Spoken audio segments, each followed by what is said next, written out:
Good morning. Hi ഗഡികൾ. ഞാൻ നിങ്ങളുടെ സ്വന്തം സോളമൻ അടാട്ടന്. ഞാനിപ്പോൾ ഒന്ന് ഈ കാണിക്കുന്ന വിഷ്വലും ഞാൻ പറയുന്ന ആ വിഷയവുമായിട്ട് യാതൊരു ബന്ധവുമില്ല. കാരണം എന്താ വെച്ചിട്ടുണ്ടെങ്കിലേ, ഞാൻ ഇന്നലെ ഞാൻ പറയാറുള്ള പോലെ അയിനിക്കാട് എനിക്ക് ഇഷ്ടപ്പെട്ടൊരു സ്ഥലമാണ്. അയിനിക്കാട് വഴിക്ക് പോണ സമയത്ത് വളരെയധികം വിഷമകരമായിട്ടുള്ള ഒരു സംഭവം എനിക്ക് കാണേണ്ടതായിട്ട് വന്നു, അനുഭവിക്കേണ്ടതായിട്ട് വന്നു. കാരണം അവിടെ പാടത്ത് പണിയെടുത്തുകൊണ്ടിരിക്കുന്ന ഒരു ചേട്ടൻ കാല് മുറിഞ്ഞിട്ട് വന്നിരിക്കുകയാണ്. എൻ്റെ വണ്ടിയിലെ കൊണ്ടുപോയി ഞാൻ. അതായത് കാല് മുറിഞ്ഞിട്ട് ഒരു 5-6 സ്റ്റിച്ചിടാവുന്ന തരത്തിൽ പൊളിഞ്ഞ് ചോര വന്നിട്ട് ആ മനുഷ്യൻ ചേറിന്ന് കയറി വരുന്ന രംഗം കണ്ടപ്പോൾ ഭയങ്കര വിഷമമായി. എന്നിട്ട് ആൾ പറഞ്ഞ കഥ ഇത്രയ്ക്കുള്ളൂ. ഞാൻ അതിവിടെ പറഞ്ഞില്ല, ഒരു തെറിയോട് കൂടിയിട്ട് ആൾ പറഞ്ഞ ആ പിള്ളേരൊക്കെ കള്ളു കുടിച്ചിട്ട് ആ കുപ്പി പൊട്ടിച്ചിട്ടിട്ട് കാല് കംപ്ലീറ്റ് പൊട്ടി നിറനാശമായി. അപ്പം ഞാൻ ആലോചിച്ച് ഇത്രയ്ക്കുള്ളൂ, നമുക്ക് ഭക്ഷണം ഉണ്ടാക്കി തരുന്ന ആളുകൾക്ക് വേണ്ടിയിട്ട് ഞാൻ കള്ളു കുടിച്ച് നടന്നിരുന്ന ആൾ തന്നെയാണ്. പക്ഷെ അത് കണ്ടപ്പോൾ എനിക്ക് ഭയങ്കര വിഷമമായി.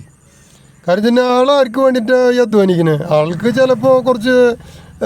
ചിലപ്പോൾ നെല്ല് വിൽക്കുമ്പോൾ പൈസ കിട്ടും, കാശ് കിട്ടും, അതൊക്കെ ഇല്ലയെന്ന് ഞാൻ പറയുന്നില്ല. പക്ഷെ അയാളുടെ അവസ്ഥ, എൻ്റെ വണ്ടിയിൽ ചേറായി ചോരയായി.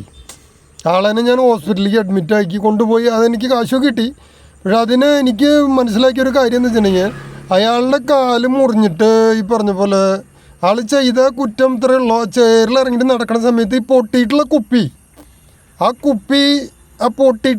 ആ ചേറിൽ നമ്മൾ കാലുകൊണ്ട് അമർത്തുമ്പോൾ ആ പൂണ് ഒരു പീസ പോയിട്ട് ചോര ഇങ്ങനെ വരണം. അപ്പോൾ എനിക്ക് നിങ്ങളോട് പറയാനുള്ള ഒരു കാര്യം എന്താ വെച്ചിട്ടുണ്ടെങ്കിൽ, നമ്മൾ മദ്യപിക്കണം. തമാശയ്ക്ക് വേണ്ടിയിട്ട് കുപ്പികളെ പാടത്തേക്ക് വലിച്ചെറിയാൻ പാടില്ല. അത് ഞാൻ ഒരു ഓർഡറായിട്ട് പറഞ്ഞതെന്ന് വിചാരിച്ചോ. ആ കുപ്പി ഒരു സൈഡിലിരുന്നോട്ടെ. ഈ കർഷകർ ഈ പണിക്ക് ഇങ്ങനെ നടക്കുന്ന സമയത്ത് ഈ ചേറ് പൂട്ടണവരാവും, ചിലപ്പോൾ ആ പുല്ല് വലിക്കുന്നവരാവും. അവരുടെ കാലുമേതാണ് കയറുമ്പില്ലേ, അവരൊക്കെ ശാപം കെട്ടിക്കഴിഞ്ഞ് എന്താവുമെന്ന് ഞാൻ നോക്കണം. അപ്പോൾ അത് ഞാനൊരു മനസ്സറിഞ്ഞുകൊണ്ട് പറയണം, കുപ്പികൾ അങ്ങനെയാണ് കഴിക്കുക, ഒരു സൈഡിൽ വയ്ക്കുക. ഞാനും ചെയ്തിട്ടുള്ള തന്നെയാണ്. പക്ഷേ അത് ഞാൻ പലപ്പോഴും പറയാറുണ്ട്, ഞാൻ ചെയ്തിട്ടുള്ള തന്നെയാണ്, അല്ലപ്പോൾ ഞാൻ ചെയ്യാത്തതോ എന്തോ കാര്യമായാലും നമ്മളത് ആവർത്തിക്കരുത്. അതൊരു രസമായിരിക്കാം, പക്ഷെ അത് പിന്നീട് വരുന്ന വിപത്തുകൾ നമ്മളത് ആലോചിക്കുന്നില്ല. ഈ കുപ്പി നമ്മൾ കഴിച്ചോ, അപ്പോൾ വേറെ പറഞ്ഞ പോലെ നമ്മൾ കഴിക്കണോണ്ട് വിരോധമില്ല. പക്ഷേ കുപ്പി വലിച്ചെറിയുമ്പോൾ പൊട്ടി അത് ഇവർക്കൊക്കെ പബ്ലിക്, അതായത് മറ്റുള്ളവർക്കൊക്കെ അത് ഭയങ്കരമായിട്ട് അത് എന്തെന്ന് പറയുക, പൊതുവായിട്ടുള്ള ഒരു നഷ്ടം തന്നെയായിട്ട് എനിക്ക് തോന്നണം. ഇനി എത്ര നാൾ അയാൾക്ക് ഇതിലേക്ക് ഇറങ്ങാൻ പറ്റില്ല. ആളെ സങ്കടം പറയേണ്ടിയിരുന്നു. ഇനിയിപ്പോൾ എൻ്റെ പണിക്ക് ആളെ വിളിക്കണം, കാരണം അത് പണിയാൻ ഇനി അവരാരുമില്ല, അത് ഞാൻ കൂലി കൊടുത്തിട്ട് വേണം ചെയ്യിക്കാൻ എന്നൊക്കെ പറഞ്ഞിട്ട് ആളിങ്ങനെ ആളുടെ കഥകൾ തന്നെ പറയാം. അപ്പോൾ നമുക്കെന്താ വെച്ചിട്ടുണ്ടെങ്കിൽ നമുക്കൊരു രസമാണ് ചില കാര്യങ്ങളൊക്കെ. ഈ ട്രെയിൽ മിൽക്ക് എന്താ പറയുക, കല്ലെടുത്തെറിയുക, വന്ദേ ഭാരത് മിൽക്ക് കല്ലെടുത്തെറിയുക, അല്ലെ ഇപ്പോൾ വണ്ടി മിൽക്ക് കല്ലെടുത്തെറിയുക. അത് ചിലപ്പോൾ നമ്മൾ കുടിച്ചു കഴിഞ്ഞ് കഴിഞ്ഞാൽ, ഇപ്പോൾ ഞാൻ പറയാലോ, ഞാനും ഇതൊക്കെ ചെയ്ത് നടന്നിട്ടുള്ള ഒരാൾ തന്നെയാണ്. വെറുതെ വണ്ടി പോകുമ്പോൾ അതിന് എന്തെങ്കിലും ചെയ്യുക, അതൊരു ഷൈനിങ് ആയിട്ട് എടുക്കുക. കുപ്പികൾ വലിച്ചെറിയുമ്പോൾ അതൊരു ഷൈനിങ് ആക്കി എടുക്കുക. പക്ഷെ അതൊന്നും എനിക്ക് അത്ര വലിയ ഇതായിട്ട് തോന്നിച്ചില്ല. ഈ ഒരു അനുഭവം വന്നപ്പോൾ പറഞ്ഞാണ്.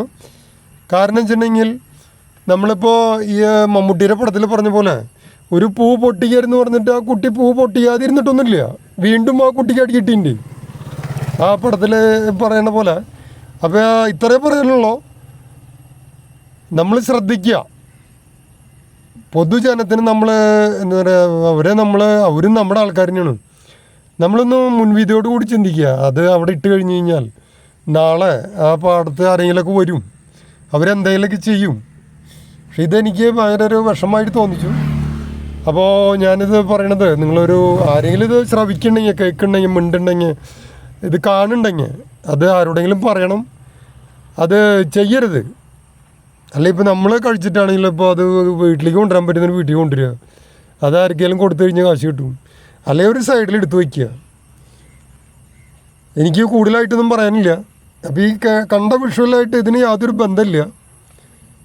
ഇതിപ്പോൾ ഞാൻ എൻ്റെ ഒരു പേപ്പറിൻ്റെ വീട്ടിൽ പോയപ്പോൾ അവിടുത്തെ കടവിലിൻ്റെ അവിടെ നിന്ന് എടുത്തതാണ്. കൂടുതലായിട്ടൊന്നും പറയാനില്ല. എല്ലാവരും ജീവിക്കണം, കർഷകർക്കും ജീവിക്കണം, ഓട്ടോറിക്ഷക്കാർക്ക് ജീവിക്കണം, യൂട്യൂബർമാർക്ക് ജീവിക്കണം, എന്നുവെച്ചാൽ ആനയ്ക്ക് ജീവിക്കണം, അതുപോലെ തന്നെ ഉറുമ്പിന് ജീവിക്കണം എന്ന് പറഞ്ഞ പോലെ, എന്നോട് പറഞ്ഞ പോലെ ഇവരുടെയൊക്കെ ജീവനുകൾ ഒന്നാന്ന് പറഞ്ഞിട്ടുള്ളത്. ഇപ്പം ആനയുടെ ജീവനും ഉറുമ്പിൻ്റെ ജീവനും കൂടി നോക്കി കഴിഞ്ഞ് കഴിഞ്ഞാൽ ആനയ്ക്ക് ഒരു ജീവനുണ്ട്, അത് വലിയൊരു പ്രാണിയാണ്, അതൊരു മിണ്ടാപ്രാണിയാണ്. അതുപോലെ തന്നെ ഉറുമ്പിന് ഒരു ജീവനുണ്ട്, അതിൻ്റെ രണ്ടും ജീവൻ തന്നെയാണ്. ആന കുറച്ച് വലുപ്പമുണ്ട്, അതൊരു ജീവിയാണ്. ഉറുമ്പ് ഒരു ചെറുതാണ്, അതൊരു ജീവിയാണ്. ഇവരൊക്കെ നമ്മുടെ കൂടെ ജീവിച്ചു പോട്ടറോ, കാരണം വെച്ചിട്ടുണ്ടെങ്കിൽ അവർക്ക് എല്ലാവർക്കും ജീവിക്കണ്ടേ. അത് വിചാരിച്ചിട്ട് നമ്മൾ ആക്രമിക്കാൻ വരുമ്പോൾ നമ്മൾ വെറുതെ നിൽക്കരുത്. ഇപ്പോൾ ലാലേട്ടൻ ഇപ്പോൾ ഈ കഴിഞ്ഞ ഇതിൽ പറഞ്ഞ പോലെ, ലാലേട്ടൻ ഇപ്പോൾ കഴിഞ്ഞ ബിഗ് ബോസിൽ പറഞ്ഞ പോലെ, അതായത് ഞാനാണെങ്കിൽ അയാൾ അടിച്ചേനെ, ഒരു ചങ്ങാതി പോയിട്ട് പിന്നെ അടിക്കണ രംഗമാണ് ഞാൻ കാണുന്നത്. ഇപ്പോൾ ലാലേട്ടൻ അങ്ങനെ പറഞ്ഞപ്പോൾ എനിക്കൊരു ഇതുപോലെ സ്വാഭാവികമായിട്ട് ഞാനാണെങ്കിൽ അയാളെ ചെപ്പക്കുറ്റി നോക്കി ഒന്ന് അടിച്ചേനെ എന്ന് പറഞ്ഞു. അപ്പോൾ പിന്നത്തെ എപ്പിസോഡ് ഇവിടെ വെച്ച് കണ്ടപ്പോൾ ഇവൻ മറ്റാൾ ഇടിക്കണതാണ് ഞാൻ കാണുന്നത്, ഒറ്റയടി അടിച്ചു.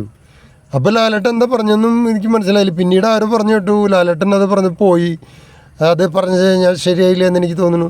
അപ്പോൾ നമ്മൾ ചിലതൊക്കെ ഒരു സെക്കൻഡിലെ, ഒരു മിനിറ്റിലെ, ഒരു മണിക്കൂറുകളിൽ ചിലപ്പോൾ നമുക്ക് ആ ഒരു ടോക്ക് നമുക്ക് ക്ലിയർ ആവണമെന്നില്ല. അപ്പോൾ എൻ്റെ ടോക്കിൽ എന്തെങ്കിലും നിങ്ങൾക്ക് താല്പര്യമില്ലാത്ത തോന്നിച്ചു കഴിഞ്ഞ് കഴിഞ്ഞാൽ ക്ഷമിക്കണ്ടെന്ന് ഞാൻ പറയുള്ളൂ. കാരണം വെച്ചിട്ടുണ്ടെങ്കിൽ ഇപ്പോൾ ഇന്നത്തെ കാലത്ത് നമ്മൾ ക്ഷമിച്ചാലും പ്രശ്നം, ക്ഷമിച്ചില്ലെങ്കിലും പ്രശ്നമാവും. നമ്മളിപ്പോൾ എന്തായാലും ഒരു കാര്യത്തിന് വേണ്ടി ക്ഷമിച്ചു കഴിഞ്ഞ് കഴിഞ്ഞാൽ പറയും, നീ എന്തിനാ അങ്ങനെ ക്ഷമിക്കാൻ നിന്നാന്ന് ചോദിക്കും. എനിക്കങ്ങനെ കുറേ അനുഭവങ്ങളുണ്ടായിൻ്റെ. നീ എന്തിനാ അങ്ങനെ ക്ഷമിക്കാൻ നിൽക്കണമെന്ന്, എനിക്ക് എന്ന് വെച്ചാൽ അടിക്കായിരുന്നില്ലേ, ഒക്കെ എൻ്റെ കൂട്ടുകാരന്മാരാണ് ആരിനടിക്കണേ. എന്നുവെച്ചാൽ നീ പിന്നെ എന്ന് വെച്ചാൽ ക്ഷമിച്ചോ, നീ വെറുതെ ക്ഷമിച്ചിട്ട് അങ്ങനെ പുണ്യാളനായിക്കോ, എന്നുവെച്ചാൽ പിന്നെ അങ്ങനെ ചെയ്യും. പുണ്യാളനാവാനും പറ്റുന്നില്ല. അപ്പോൾ എന്തായാലും നമുക്ക് ജീവിക്കണം, പുണ്യാളന്മാർക്കും ജീവിക്കേണ്ടതെന്ന് പറഞ്ഞ പോലെ. അപ്പോൾ ഓക്കെ, താങ്ക് യു. നിങ്ങൾ വിഷ്വൽ കാണണം, ലൈക്ക് ചെയ്യണം, സബ്സ്ക്രൈബ് ചെയ്യണം. പറഞ്ഞ പോലെ എല്ലാവരും ജീവിച്ചു പോട്ടടോ. Okay, thank you. Good morning.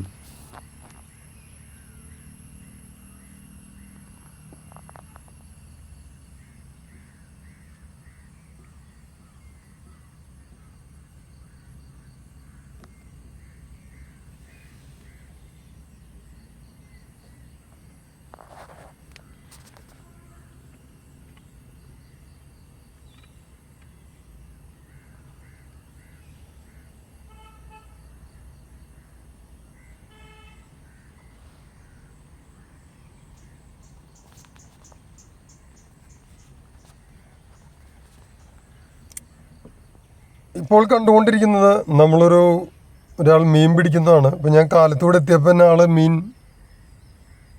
പിടിച്ചുകൊണ്ടിരിക്കുന്നുണ്ട്. ആൾ വളരെ ക്ഷമയോടുകൂടി ആ ഒരു പ്രക്രിയ നടത്തുന്നുണ്ട്.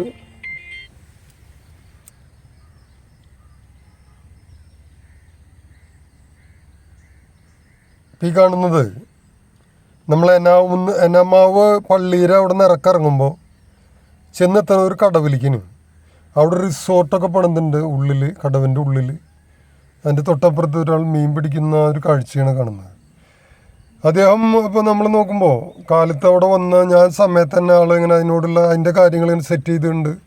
ആൾ ഒറ്റയ്ക്കുള്ളൂ, ആൾ ഇവരെ ക്ഷമയോടുകൂടി, അതായത് എന്തെങ്കിലും കിട്ടിയിട്ട് വേണം. നമ്മൾ പറഞ്ഞ പോലെ നേരത്തെ പറഞ്ഞതിൽ നിന്നും ഒന്ന് വ്യതിചലിച്ച് പറയുകയാണ്.